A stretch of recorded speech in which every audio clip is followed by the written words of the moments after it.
biggest thing that really helped me was when I got the backbone from Chip Osborne Organics to tell me how to do it. So I practiced what was on the soil analysis report. When I came here, we had a lot of issues with areas dying out. I had a lot of weed issues. We were definitely overwatering. We used to water this field 7 days a week. When I first got here, we cut it down to 5 days. It came down to 4 days at this point, and it's still too wet. We're watering it once a week now. In the middle of the summer, I'm watering it twice a week only, and it's doing okay. I'm happy with it. This is played on 7 days a week. Wow. Not so much by the children here, but soccer teams are here 7 days a week. This is also a lacrosse field. So to keep it looking as good as we're doing right now, this has been going since October, and it's taken to wear pretty darn good, so I'm happy with that. So I just wanted to let you know that I do appreciate all the work that Chip has put into this. He's helped me and assisted me a lot with the background as far as the soil chemistry, and we've been practicing everything that's on here. So I'll hand it over to you for a few moments. All right, so Beyond Pesticides was instrumental. It was a Beyond Pesticides project. Kim, Bob, Christina, Non-Toxic Irvine, and some others reached out to Beyond Pesticides probably 3 years ago and entertained the discussion or initiated the discussion on what could we do to remove toxics from those grounds where children play.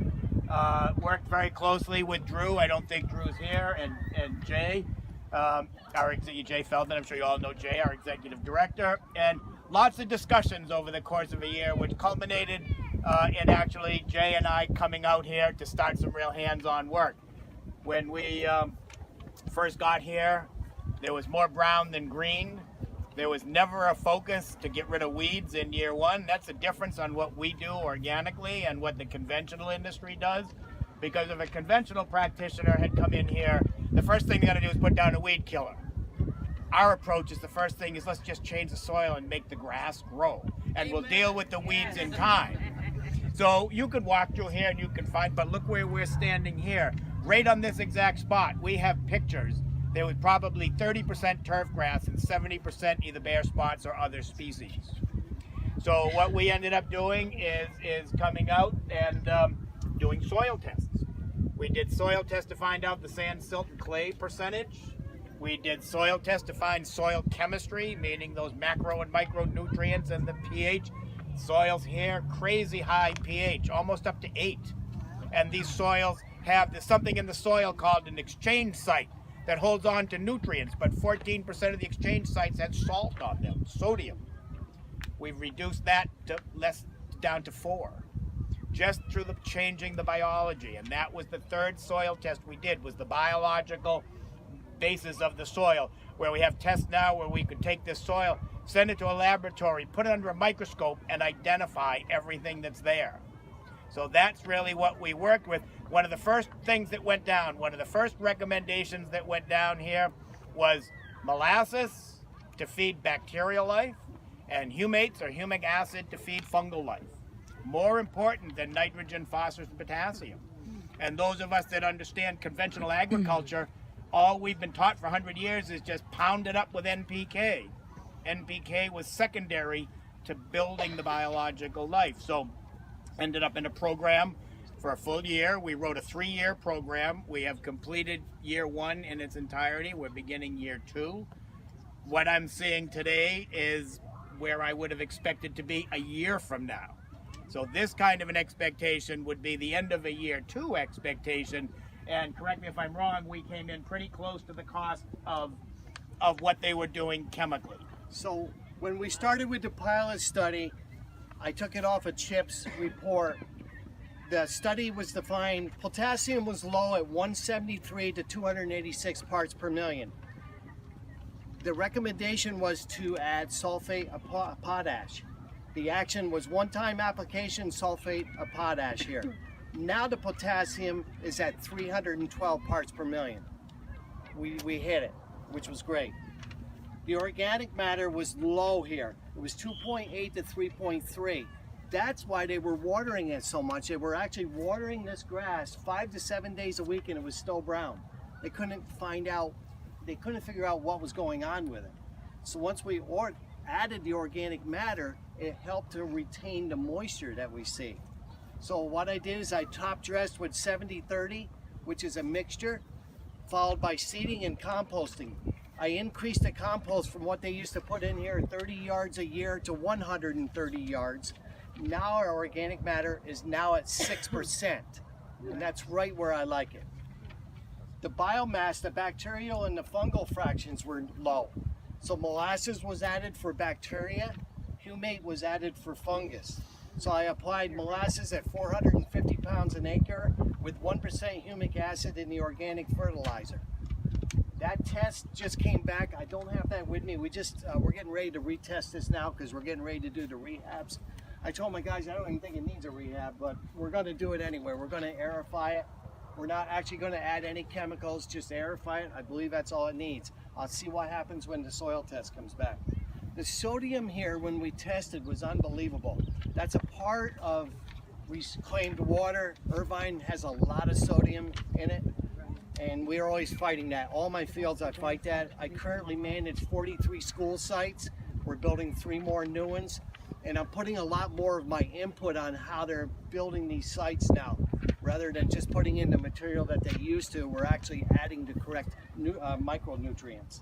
So what I did here was I aerified, I applied the gypsum, and then I leached this. What I did, we have a 6,000 gallon tank. We brought it out here, it's mounted on the back of a gator, and we just leached this with pure water instead of the reclaimed water. And that really helped knock it down. So the sodium now is less than 4% here. So I appreciate it, Chip. Great background, great help from your part. What would be the normal sodium level before you added that?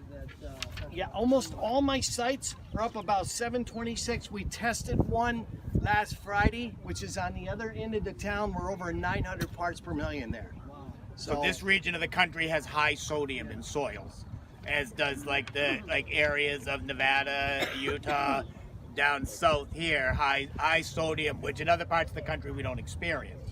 So that's one of the unique challenges.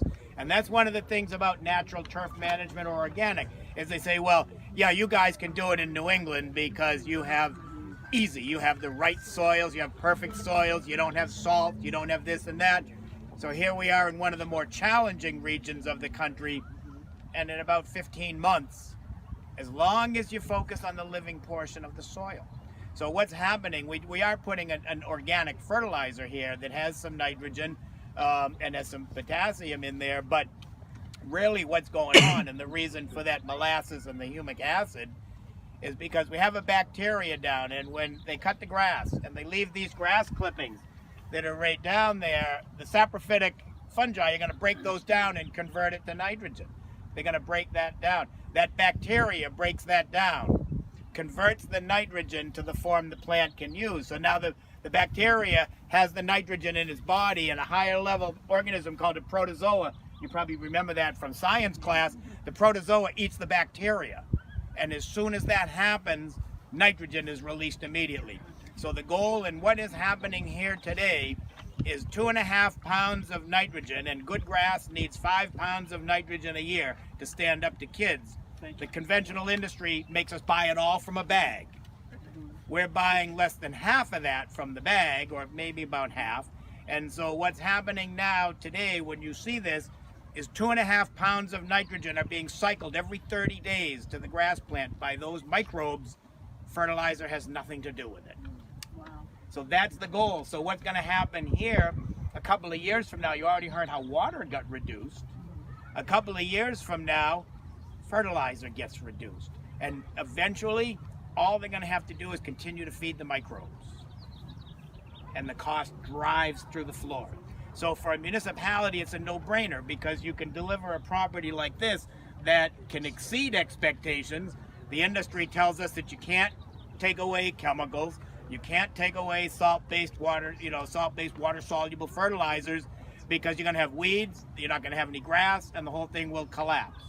And this wasn't a trend. This wasn't bringing out little by little. People say all the time, well, can I leave a little bit in, and because I'm not sure it's going to work. Everything here stopped cold turkey. And then we just stopped and started. So my hat's off, you know, to Rick and the crew, because I don't think any project, I work all over the country, I don't think I've ever seen a project implemented as professionally and successfully as I have here. So that's really a cool thing. Well, I was fortunate because I had the Bible to go by. I mean, if I'd have came here, I wouldn't have known either, to be honest with you. You really need these statistics, you need the knowledge. So I appreciate everything that Osborne Organics has done for us. And I saw Lisa standing there in her bare feet, and I feel good because I know it's safe. I know she can stand there. That's why I was like, I'm bringing my sandals. I haven't applied a bunch of chemicals that's going to hurt her or the children. Yep.